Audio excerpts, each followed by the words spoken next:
Tal como dije en el video pasado, hoy vamos a ver la ecuación de difusión. Entonces, la ecuación de difusión es esta de aquí, donde se parece a el laplaciano multiplicado por una constante, que es la constante de difusión. Ups. Ahí estamos. Y eso, en vez de igualarlo a cero, como sería en el caso del laplaciano, lo igualamos a la derivada parcial de la función con respecto al tiempo, ¿no? Entonces, es algo relativamente parecido a la ecuación de Laplace, excepto por esta parte del tiempo, y eso va a ser algo problemático. Aquí quiero mencionar que hay otra clase de condiciones a la frontera. Entonces antes habíamos hablado de las condiciones de Dirichlet, que es simplemente fijar un valor de la función en la frontera. En este caso, la condición de Newman significa no fijar un valor de la función, sino un valor de la derivada parcial con respecto a el vector normal a la frontera, ¿no? Entonces, esto es la derivada parcial con respecto del vector normal. Entonces, simplemente buscamos el vector normal a la frontera y hacemos el producto punto con respecto del gradiente de la función. Entonces, ese es el valor que estamos fijando. Entonces nos está diciendo de alguna forma como qué tan rápido está entrando o saliendo algo. En el caso de difusión, pues qué tan rápido está saliendo ahí de manera constante una cantidad de calor. No estamos fijando la temperatura, sino estamos fijando la cantidad de calor que estamos metiendo o sacando del sistema, ¿no? Entonces esto suele ser una mejor condición para para la ecuación de difusión. No lo vamos a aplicar así, lo vamos a fijar como vamos a fijar la temperatura o la cantidad de partículas en esa zona, pero y no el flujo, que sería el equivalente en este caso. Pero es una versión. También quiero decir que hay otras como las condiciones que uno podría pensar como condiciones reflejantes, de que llega uno a la orilla y entonces simplemente se refleja. Bueno, pues eso es equivalente a poner las condiciones de Newman, ¿no? Entonces a veces se le llaman condiciones reflejantes. Ok, entonces vamos a seguir el mismo procedimiento que antes.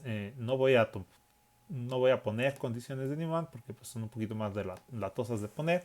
Este, y vamos a quedarnos pues, con las condiciones de Dirichlet para facilitarnos las cosas. En fin, entonces escribo esta ecuación en su versión de diferencias finitas, ¿no? Entonces, pues vamos a tener que la derivada con respecto del tiempo es esta de aquí. Entonces vamos a tener aquí un ddt dividiendo y un menos ddt. También hubiera podido utilizar la versión de más ddt. Por esta vez me conviene la versión de menos ddt, o algunas de orden superior también hubiera podido ocupar.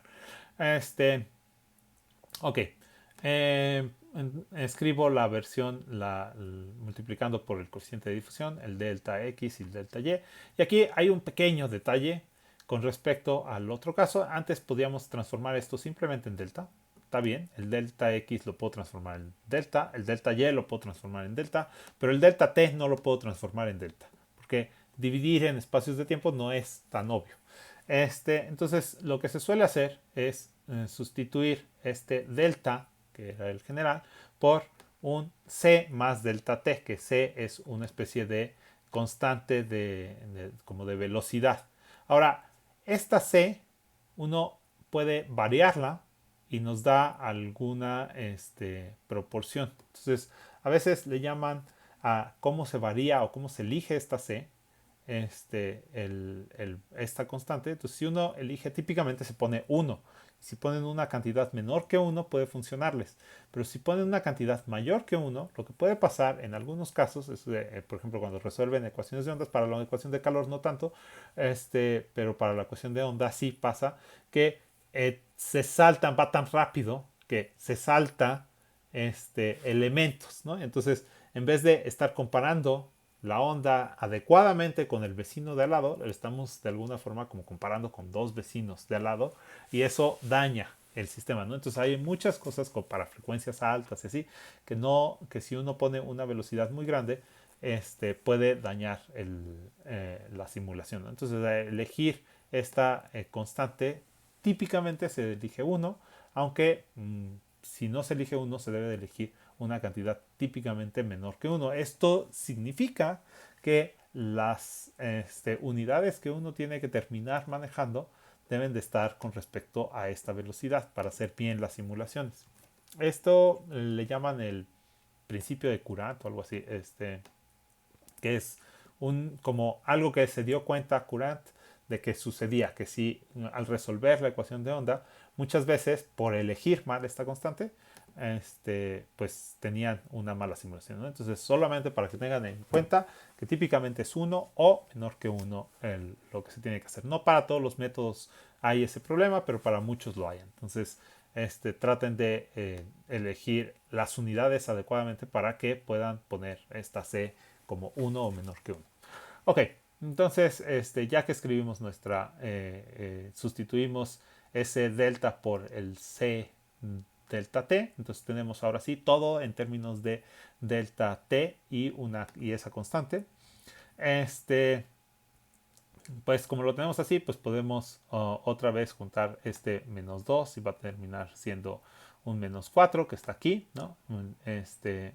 Y en este caso también está esta parte de aquí que no depende del coeficiente de difusión, ¿no? ¿Dónde lo tenemos? Ya, está, de hecho, cuando yo paso multiplicando, lo que hago es paso multiplicando todo esto de este lado, entonces nos queda que este delta t se cancela y nos queda c cuadrada por delta t, ¿no? Entonces aquí está, y eso es este elemento menos o más los 4 de aquí, ¿no? Y de acá, ¿no? Entonces aquí están todos esos elementos. Luego está el que es c cuadrado por delta t por el que variamos en el tiempo. Y está los que corresponden a variar la y hacia abajo, a variar la x hacia la derecha, a variar la x hacia la izquierda, ¿no? Entonces otra vez tenemos ahora un sistema. Uno podría pensar, pues vamos a hacer, simplemente se trata de x por y por z, ¿no?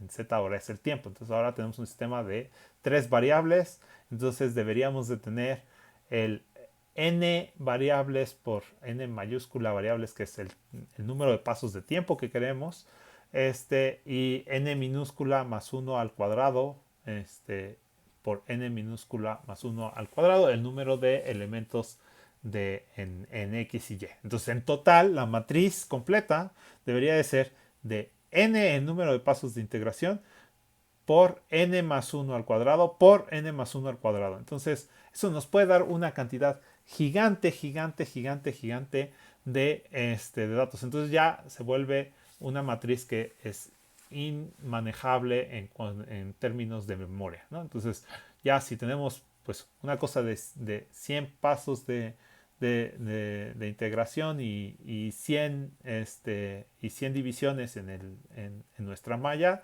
pues tenemos una cosa del orden de 10 a la, ¿qué? 10 a la 10 elementos o algo así, ¿no? Entonces ya se vuelve simplemente inmanejable. Es algo que supera la memoria de la computadora y por lo tanto no lo podemos hacer. Entonces lo que vamos a hacer en vez de eso es, para cada paso de tiempo vamos a generar una matriz. Y entonces vamos otra vez a tener matrices de n más 1 al cuadrado por n más 1 al cuadrado que son todavía manejables, ¿no?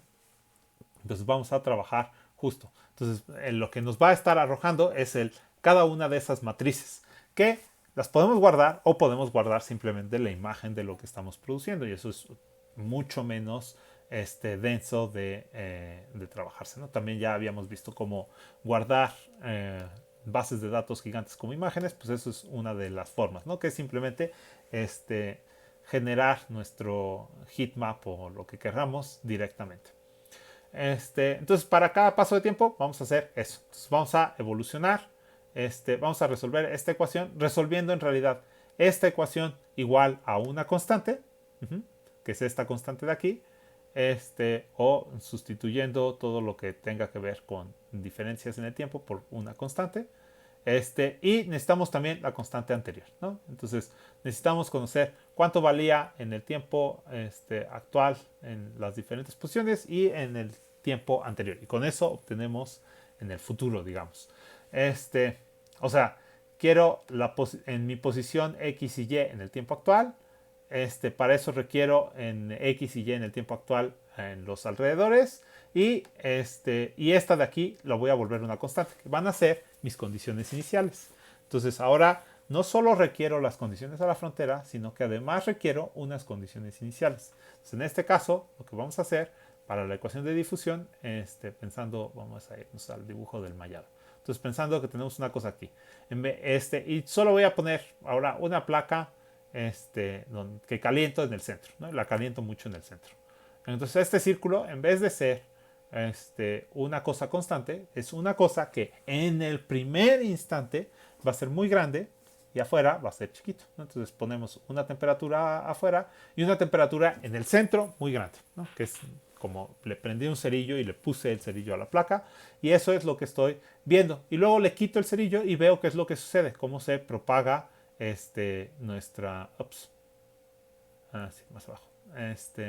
Cómo se propaga nuestro sistema. Entonces vamos a hacer exactamente el mismo mallado, excepto que ahora nuestra ecuación está con una constante aquí que queremos incluir, ¿no? Entonces, básicamente, primero necesitamos hacer una función que nos dé las condiciones iniciales. Eso podría ser una función mucho más compleja.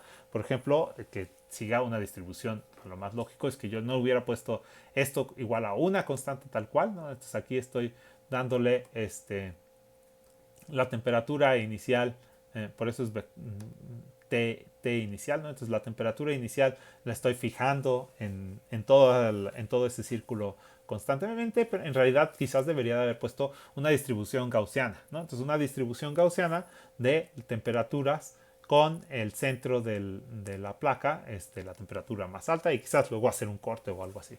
Entonces eso quizás hubiera sido más adecuado, y ver cómo evoluciona esa distribución gaussiana. Por ahora lo hice simplemente una especie de cilindro ahí inicialmente, ¿no? Entonces, igual que antes, pues voy a pasar cada uno de estos a mi vector de temperaturas, ¿no? Entonces voy a tener n más 1 elevado al cuadrado, el número de elementos, porque igualito que antes, lo que voy a hacer es que aquí hay una temperatura, acá hay otra temperatura, acá hay otra temperatura. Entonces, en vez de BIS, le voy a llamar ahora vector T inicial, ¿no? Porque estoy pensando en resolver la ecuación de difusión como una cuestión de temperaturas. Ok, entonces este vector T inicial es el equivalente al BI que teníamos antes, ¿no? A los BIs que teníamos antes. Entonces, con la condición de que son todos ceros, excepto donde está el círculo, ¿no? Entonces, en un radio de círculo de 0.1, le pongo forzo a que tengan una cierta temperatura. Entonces, eso me genera mis condiciones iniciales. Ahora voy a hacer un paso de tiempo en mi simulación. Entonces, pues un paso de tiempo es prácticamente lo mismo que teníamos antes, excepto que todo lo demás es igual, ¿no? La exterior, el que si estaba en la frontera exterior, pues tiene una frontera, o sea, cualquiera de los que está en la frontera exterior, pues tiene esa temperatura del exterior. Y en cualquier otro caso, aquí es donde está la diferencia. Voy a incluir el índice va a ser la temperatura en las condiciones anteriores, ¿no? Entonces, según esta ecuación que obtuvimos, ¿dónde estaba? Sí, esta de aquí, ¿no? Es la misma. Según esta ecuación, pues teníamos esta parte de aquí, que es en el tiempo anterior, ¿no? Entonces, esto es toda la matriz en el tiempo anterior, que en algunos casos va a ser, en algunos casos va a ser 0, ¿no? Inicialmente muchos de estos van a ser 0, pero en algunos casos van a ser alguna otra cantidad, y ya mientras va evolucionando el tiempo, pues ningún elemento va a ser 0 en realidad en el tiempo anterior. ¿Okay? Entonces, eso es básicamente toda la diferencia. De ahí en fuera es igualito. Entonces simplemente copié esta solución de Laplace, le quité lo del círculo, y me quedé con esto de aquí, porque lo del círculo ya va a estar incluido en el paso anterior, aquí, ¿no? Entonces es prácticamente igual, solamente agregué eso de ahí. Y por ahí tenía un reshape que era porque estaba pensando en obtener todas las temperaturas. Vamos a quitarlo una vez. Y ya resuelvo la ecuación y eso me da un paso de integración, ¿no? Entonces todos estos ya no los necesito. Vamos a quitarlos. Y todo esto no lo necesito, entonces ahí estamos. Para dejarlo más adecuado. Es la misma función, excepto que ya no hay lo del círculo, porque eso está incluido en la parte del paso anterior. ¿Ok? Ya, eso es todo. Entonces, eso nos da un paso de integración.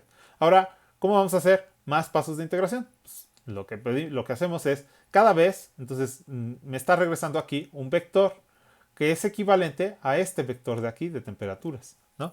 Entonces, lo único que pido es, dame primero, entonces la simulación completa es, dame primero todas el vector inicial de temperaturas, ¿no? Con una temperatura inicial que di en ese círculo. Eso transforma, hace el reshape para que quede una matriz. Y con eso, pues me vas a graficar la matriz. De hecho, es esta de aquí, ¿no? Entonces me graficas el heatmap. Y para todos los demás valores, lo que vas a hacer es este vector de temperaturas iniciales, lo vas a meter en la simulación y vas a hacer un paso de tiempo. Y vas a regresar otra vez ese vector, que otra vez haces el reshape, lo haces la gráfica, me enseñas la gráfica y regresas al siguiente paso y al siguiente paso, así hasta que termines el número de pasos, ¿no? Entonces, eso es básicamente la forma en la que simulamos. Entonces, ahora hay el detalle de que no solamente requerimos las condiciones de frontera, sino también requerimos las condiciones iniciales. Y ya, pues lo corremos, ¿no? Entonces, vamos a ver, en lo que corre, bueno, ya estamos. Así en lo que corre, porque creo que me pedía que hiciera un GIF. Entonces, vamos a dejarlo que corra para que salga. De hecho, no quería ponerle contour. Quería ponerle heatmap.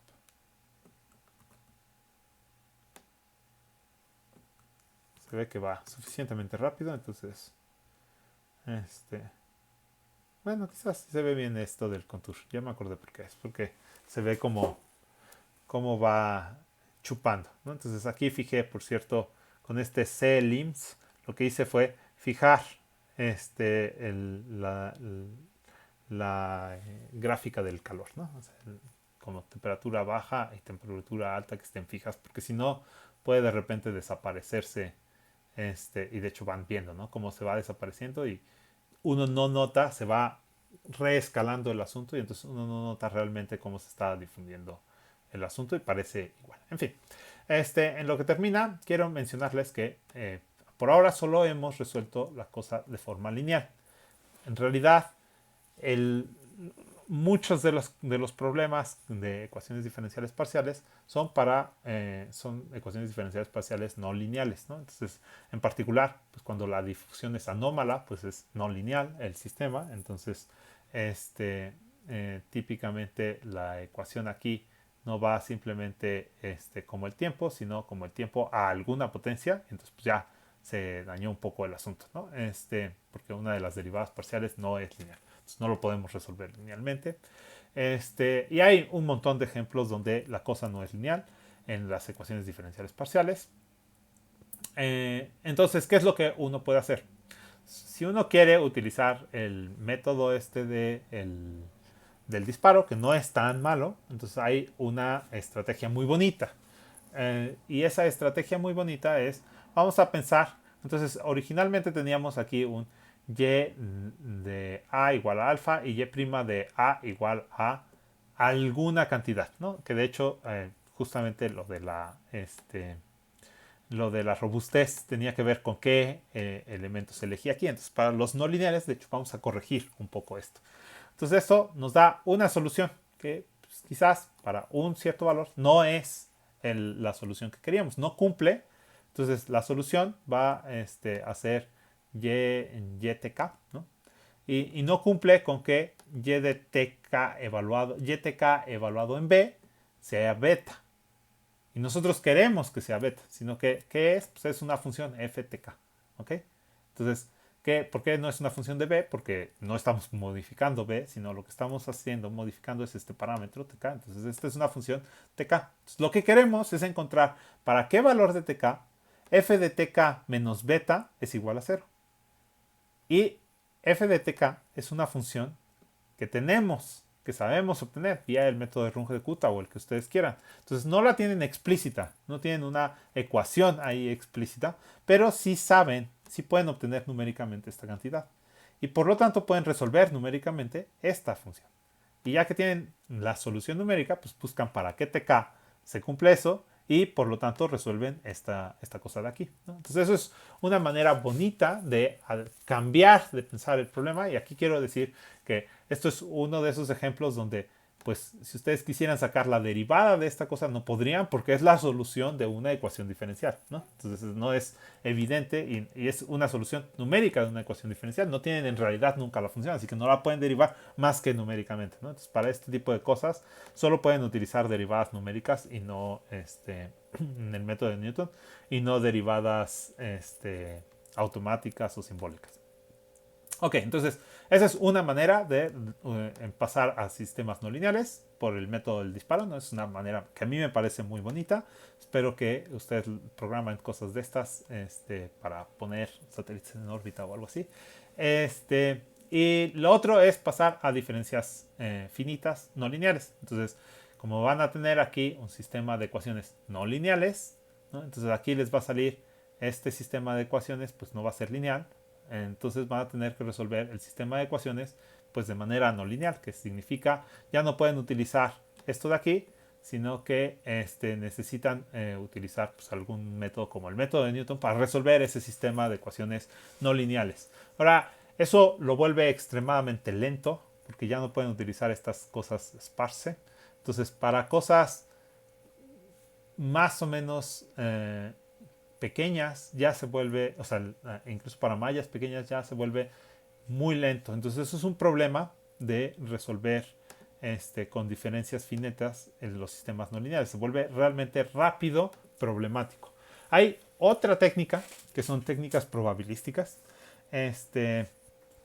Y esas técnicas probabilísticas pues las vamos a ver en el siguiente tanda de videos. Por cierto, esto ya terminó. Para que vean cómo se ve la ecuación de difusión. Sí se ve bonita. En fin. Ya lo verán ustedes en su propia computadora. Entonces, hay estos métodos probabilísticos que vamos a ver en la siguiente tanda de videos. También hay otros algoritmos, hay muchos. Hay algoritmos que están especializados en resolver la ecuación de Schrödinger en particular. Por ahí Numerov hizo algunas cosas para resolver esta ecuación de Schrödinger y hay un montonal de otros posibles algoritmos muy modernos. Entonces, si alguno quiere resolver ecuaciones cuánticas, pueden utilizar esta clase de cosas y resolverlo con variable compleja. Les va a salir, no les va a salir tan bien, pero les va a salir. Pero hay algoritmos especializados. Entonces, si alguno quiere aprender alguno de esos para su proyecto final o algo así, podemos revisar. Les puedo pasar algún artículo por ahí donde no es mi expertise, pero por ahí tengo algunas cosas que he estado coleccionando para por si quieren hacer este tipo de cosas. También hay muchos que están enfocados a resolver la ecuación de onda. La ecuación de onda es algo más o menos latosito. De hecho, los que están enfocados a resolver la ecuación de Schrödinger, pues de alguna forma son enfocados a resolver la ecuación de onda. No hay tantas diferencias en eso. Pero sobre todo hay una gran cantidad de esfuerzos por simplificar esto de las condiciones a la frontera. Que, como les dije, o sea, ahorita solo vimos las condiciones de Dirichlet, pero hay otras tantas más. Hay las condiciones de Newman, ya las mencionamos, hay unas mixtas también, hay unas que les llaman de Cauchy y hay otra por ahí más que se me está olvidando, y pues mezclar como todas estas condiciones de si lo que se tiene, la de Cauchy es que se tenga la derivada en la frontera, pero se tenga los tiempos iniciales y en el tiempo no sea inicial y final, sino que se tenga, bueno, no me acuerdo bien.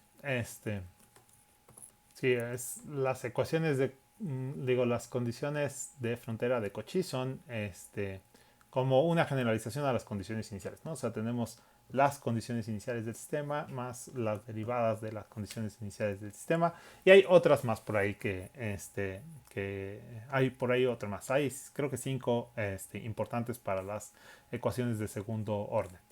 No importa. El caso es que como hay una gran parte que tiene que ver con la geometría del sistema, a lo que se concentran otros algoritmos es en esa parte geométrica de cómo hacer entonces ese conjunto de métodos se llaman de elemento finito, que es en vez de pensar en cuadricular siempre nuestro sistema, pues es que aquí la frontera es circular, entonces deberíamos de tener alguna mejor forma de dividir esto. Y como les decía antes, o sea, nosotros dijimos, vamos a poner un delta fijo aquí, un delta fijo aquí, los dos son iguales, entonces terminaba siendo una cuadrícula. Pero así como existen los pasos variables, donde uno ponía como un ancho más aquí, un ancho más allá, pueden terminar haciendo un mallado que no sea necesariamente este mallado de cuadriculado, sino que sea pues figuras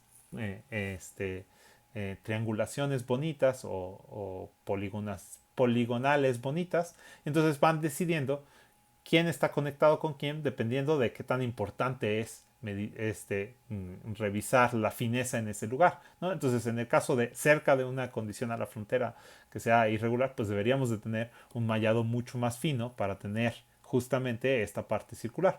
Entonces eso se concentran muchos en esa parte y son todos esos métodos de elemento finito. El problema es que la parte geométrica es bastante latosita, ¿no? Entonces hay que poder hacer las triangulaciones de Delaunay adecuadamente y eso es todo un tema, ¿no? Entonces por eso es que no lo vamos a ver en este curso, porque hacer esa parte no es trivial. Hay una paquetería en Julia para hacer polígonos de Voronoi y de ahí se pueden hacer las triangulaciones de Delaunay, pero solo entender cómo funciona todo eso lleva algo de tiempo, entonces por eso es que decidí no verlo en esta serie de videos. Entonces con este video con esto acabamos todo lo que tiene que ver con ecuaciones diferenciales, aunque en el próximo video, en el tema de utilizar algoritmos probabilísticos, vamos a regresar otra vez a porque bien se descubrió de repente, o no se descubrió, se dieron cuenta que ya se había descubierto que